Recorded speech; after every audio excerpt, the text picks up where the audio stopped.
क्या इंडिया को पाकिस्तान की मदद करनी चाहिए? अभी पाकिस्तान एक बहुत बुरे इकोनॉमिक क्राइसिस से गुजर रहा है। Pakistan is in a state of mess.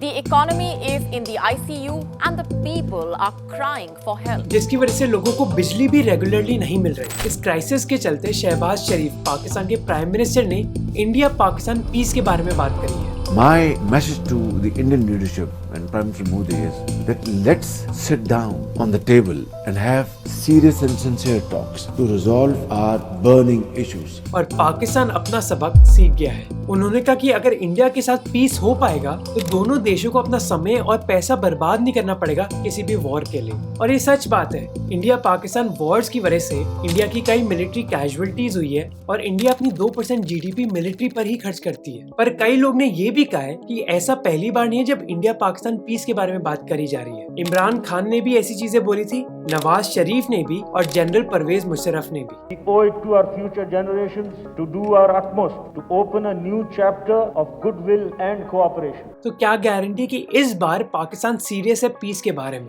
कुछ लोग का दावा है कि इस बार ये चीज अलग है कि पाकिस्तान एक बहुत सीरियस इकोनॉमिक क्राइसिस से गुजर रहा है। अब ये जरूर कोई पहला इकोनॉमिक क्राइसिस नहीं है पाकिस्तान के लिए, पर कई एक्सपर्ट्स ने दावा किया है कि ये पाकिस्तान का सबसे बुरा इकोनॉमिक क्राइसिस है 1947 के बाद। कई कंपनीज बंद हो गई है। Car manufacturing companies are announcing production halts. और सरकार ने आदेश भी दिए कई मार्केट्स और मॉल्स को कि वो 8:30 बजे शाम तक ही बंद कर ले अपनी दुकान बिजली बचाने के लिए। एक पाकिस्तानी मिनिस्टर ने तो ये भी कहा कि मैं ये भी कौम से अपील करूंगा कि हम चाय की एक प्याली 2 प्यालियां कम कर दें, क्योंकि जो चाय हम इंपोर्ट करते हैं वो भी हम उधार लेकर इंपोर्ट करते हैं। खाना इतना महंगा हो गया कि कई पाकिस्तानी तो खुद इंडिया और प्रधानमंत्री मोदी से उम्मीद लगाए बैठे हैं। हमें तो नहीं नवाज शरीफ चाहिए, ना बेनजीर चाहिए, ना हमें इमरान खान चाहिए, कोई भी नहीं, जनरल मुशर्रफ भी नहीं चाहिए। हमें सिर्फ प्राइम मिनिस्टर मोदी चाहिए। तो क्या इंडिया को पाकिस्तान की मदद करनी चाहिए इस उम्मीद में कि इंडिया और पाकिस्तान के बीच में पीस हो सकता है? अब क्या इस सिचुएशन में पीस पॉसिबल है या नहीं, इससे पहले हमें इतिहास समझना होगा, ये जानने के लिए कि इतिहास में जो हमने पीस अटेम्प्ट्स करे वो सक्सेसफुल क्यों नहीं रहे। Pakistan's future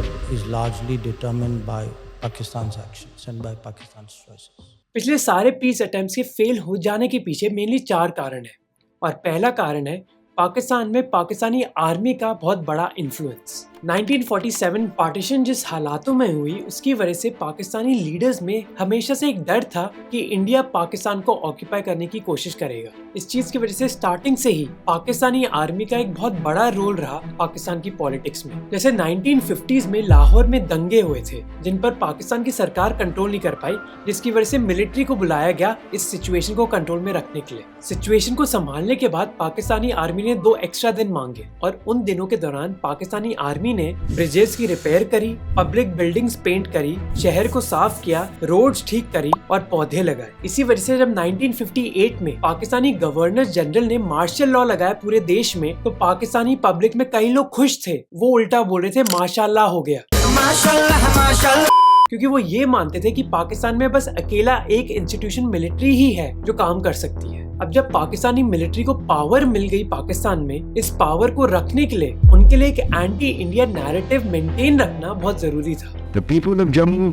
and Kashmir who had been living under Indian colonial oppression have risen in open revolt. क्योंकि पाकिस्तानी मिलिट्री ये बोलती रही कि इंडिया से एक बहुत बड़ा खतरा है और पाकिस्तान में बस मिलिट्री ही है जो कुछ काम कर सकती है, ताकि पैसा और पावर दोनों पाकिस्तानी मिलिट्री के पास ही रहे। 2021 के साल में पाकिस्तानी मिलिट्री को पूरे देश का 45% बजट मिला। कई सालों के दौरान पाकिस्तानी आर्मी ने पाकिस्तान के कॉन्स्टिट्यूशन को भी चेंज करने की कोशिश करी है ताकि उनको ज्यादा बजट मिले। MIT में सिक्योरिटी स्टडीज के एक PhD स्टूडेंट कुणाल सिंह ने कहा कि ऐसी चीजों की वजह से पाकिस्तानी आर्मी के ऑफिसर्स बहुत पैसा और प्रॉपर्टी कमा पाए हैं। जैसे हाल ही में रिटायर हुए आर्मी चीफ जनरल की बात करते हैं, कमर जावेद बाजवा। एक रिपोर्ट के हिसाब से 6 सालों के दौरान उनके परिवार वालों की वेल्थ 1300 करोड़ तक बढ़ गई। कुणाल सिंह कहते कि अगर इंडिया से डर खत्म हो जाए पाकिस्तान के लिए, तो फिर मिलिट्री पर पैसा खर्च करने की जरूरत नहीं पड़ेगी, जिसकी वजह से पाकिस्तानी आर्मी ऑफिसर्स की वेल्थ भी कम हो सकती है। इसी वजह से ही पाकिस्तानी मिलिट्री चाहती है कि इंडिया के साथ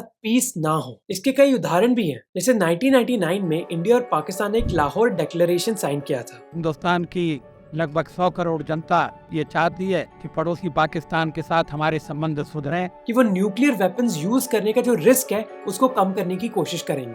उन्होंने ये भी कहा कि वो कश्मीर मुद्दे को पीसफुली सॉल्व करना चाहते हैं और Indian prime minister Atal Bihari Vajpayee तो पाकिस्तान भी गए एक बस में, पर ये पीस ज्यादा देर चला नहीं। कुछ महीने बाद ही जनरल परवेज मुशर्रफ की लीडरशिप के अंडर पाकिस्तानी मिलिट्री ने एक कारगिल ऑपरेशन स्टार्ट किया, जहाँ पाकिस्तानी सोल्जर्स कश्मीर में घुस आए। कारगिल था जहाँ से हम आपकी इत्तला के लिए मैं बताऊं 5 जगह में हम अंदर थे।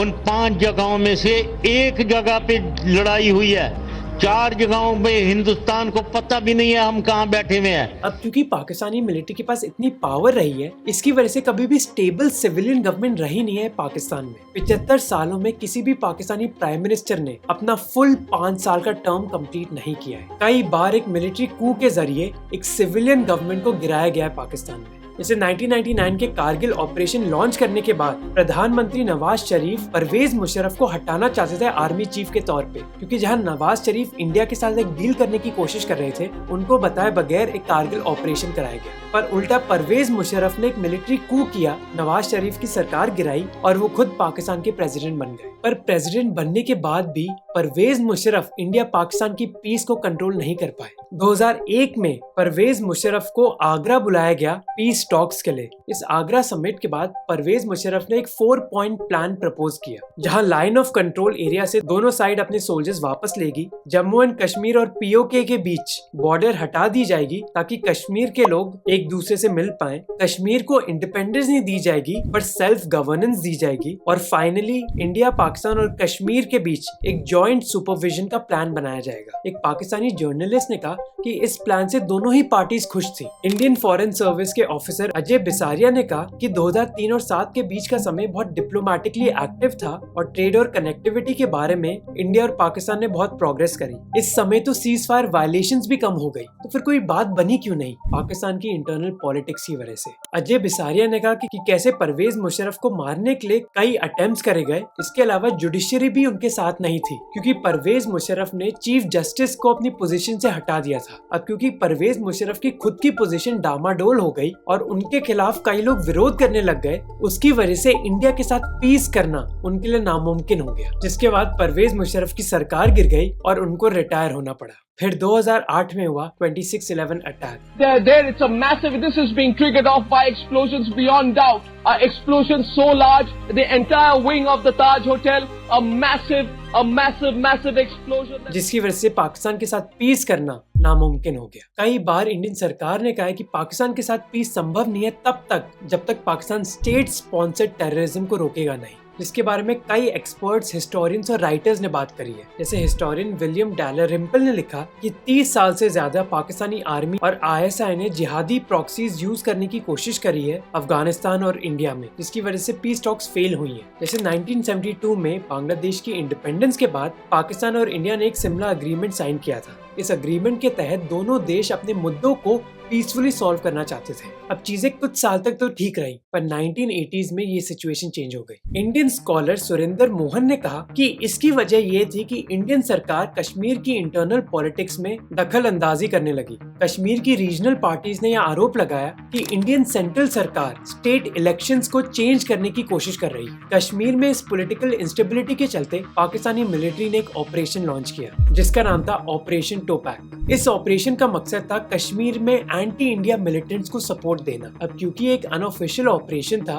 किसी भी पाकिस्तानी ऑफिशियल ने इस चीज को कबूल नहीं किया। फिर 2001 में जब इंडिया जनरल मुशर्रफ के साथ एक पीस प्रोसेस के बारे में सोच रहे थे, 5 मिलिटेंट्स ने इंडिया के पार्लियामेंट को अटैक किया। 11:35-36 हुए होंगे और हम सब अंदर इस आयरन गेट से अंदर जाने लगे। जैसे ही हम अंदर पहुंचने वाले थे, गोलियों की आवाज सुनाई दी और मैं पलट के यहाँ पे वापस भागा। सबसे बड़ी चीज थी कि इस अटैक ने डायरेक्टली इंडियन डेमोक्रेसी को टारगेट किया, इंडियन पार्लियामेंट पर अटैक करके। इंडिया ने 2 पाकिस्तानी बेस्ड मिलिटेंट ग्रुप्स और ISI पर दोष डाला इस टेररिस्ट अटैक के लिए, जिसकी वजह से जो भी पीस प्रोसेस था वो फिर वापस फेंक दिया गया। 2014 में प्रधानमंत्री मोदी के इलेक्शन जीतने के बाद भी ऐसी उम्मीद जागी थी इंडिया में कि इंडिया और पाकिस्तान के बीच में पीस अब संभव है, क्योंकि फाइनली इतने सालों बाद इंडिया में एक मेजॉरिटी गवर्नमेंट आई है। 25 मई 2014 को पाकिस्तान ने करीब 150 इंडियन फिशरमैन को रिलीज भी किया अपने जेलों से एक गुडविल जेस्चर के लिए। पाकिस्तान की जेल से 151 भारतीय मछुआरों को रिहा कर दिया गया है।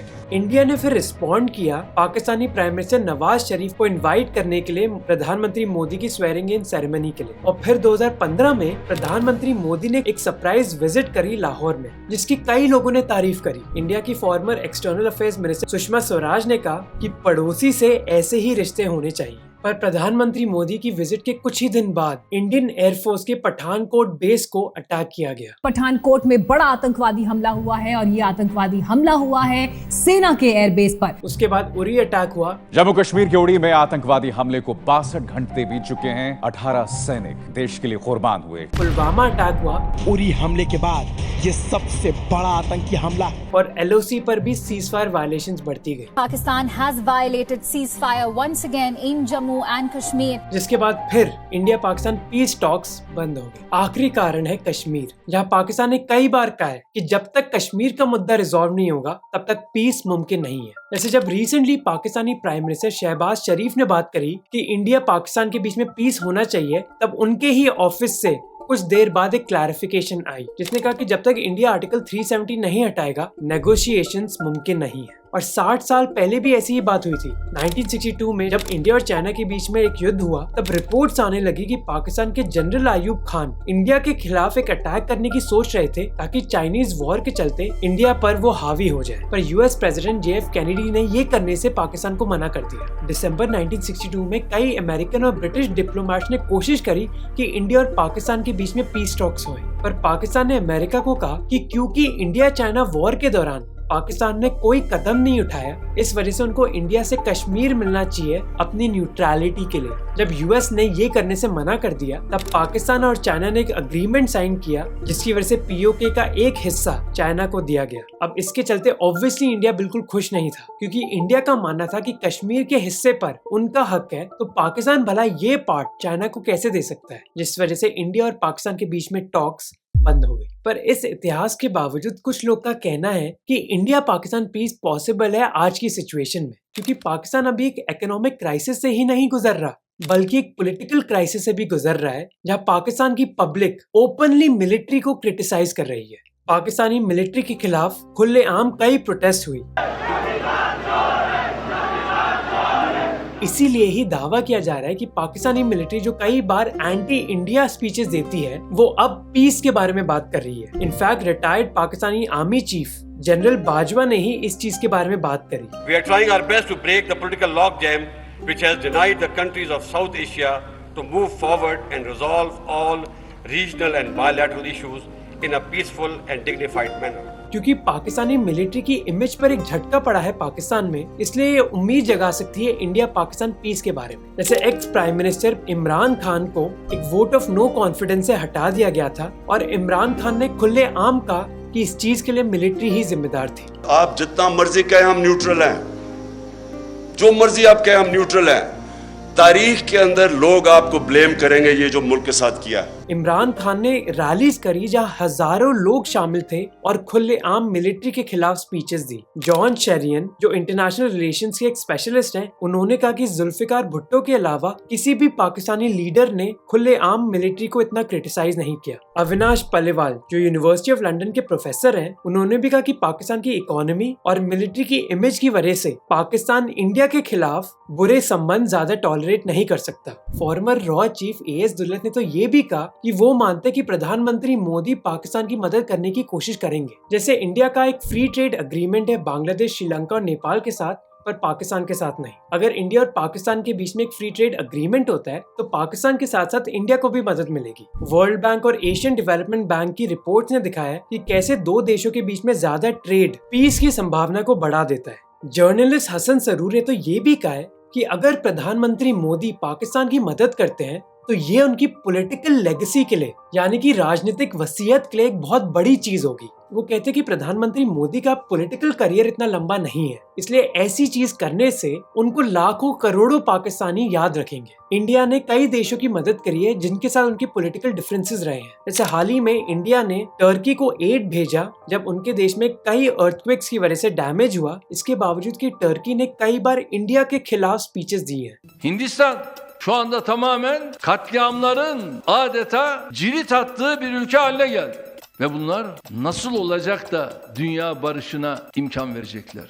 वहीं कई लोग ये भी कहते हैं कि इंडिया को ये पीस की आशा छोड़ देनी चाहिए। जैसे जर्नलिस्ट संदीपन देव ने कहा कि इस बात में कोई तर्क नहीं है कि इंडिया को पाकिस्तान की मदद करने की कोशिश करनी चाहिए। अब इसके 3 कारण हो सकते हैं। पहला कारण है कि इंडिया अगर चाहे भी मदद करना तो मदद हम कर नहीं पाएंगे। जैसे संदीपन देव ने कहा, जैसे अगर इंडिया कुछ भी फाइनेंशियल एड देता है तो जो करप्ट एलीट है पाकिस्तान का, वो ये एड आम लोगों तक पहुँचने देगा ही नहीं। इंडिया के फॉरेन मिनिस्टर एस जयशंकर से जब इसके बारे में पूछा गया तो उन्होंने कहा कि ये पाकिस्तान की इंटरनल प्रॉब्लम है और इसको कोई भी बाहर का देश सॉल्व नहीं कर पाएगा। I mean, nobody reaches a difficult situation sort of suddenly and without cause. So it is for them to find a way out. और ये बात सच है। हम एक मैक्रो इकोनॉमिक प्रॉब्लम के बारे में बात कर रहे हैं। इंडिया चाहे तो थोड़ा एड तो दे देगा पाकिस्तान को, पर पाकिस्तान की इकोनॉमिक प्रॉब्लम इंडिया के एड से सॉल्व नहीं हो जाएगी। इसके लिए पाकिस्तान को इकोनॉमिक रिफॉर्म्स करने होंगे। दूसरा कारण जिसके बारे में कई इंडियन एक्सपर्ट्स ने बात करी है कि चाहे शहबाज शरीफ जरूर कह रहे हो कि इकोनॉमिक क्राइसिस के चलते पाकिस्तान को पीस चाहिए इंडिया के साथ, पर पाकिस्तान की राजनीति में ऐसा कुछ बड़ा चेंज नहीं आया है जिसकी वजह से इंडिया कन्विंस्ड हो जाए कि पाकिस्तान इंडिया के खिलाफ एक्ट नहीं करेगा। जैसे जर्नलिस्ट संदीपन देव ने कहा कि अगर पाकिस्तान में एक इकोनॉमिक क्राइसिस चल रहा है तो उसकी वजह से इंडिया को कम से कम ये फायदा है कि पाकिस्तान इंडिया के खिलाफ कोई अटैक करने का तो नहीं सोच रहा। सिद्धांत बाजपाई जो council for strategic and defence research में एक रिसर्चर है, उन्होंने कहा कि पाकिस्तान की पॉलिटिक्स में कुछ बड़ा बदलाव आया नहीं है। पाकिस्तान में अभी भी सवाल उठाए जाते हैं इंडिया की इंटेंशंस के बारे में। जब उनकी राजनीति में कोई चेंज ही नहीं आया तो हम कैसे गारंटी ले सकते हैं कि वो पीस चाहते हैं इंडिया के साथ। और तीसरा कारण है इंडिया और पाकिस्तान की राजनीति। 2024 में इंडिया में पार्लियामेंट्री इलेक्शंस होने वाले हैं। ये तय है कि इंडिया पाकिस्तान पीस से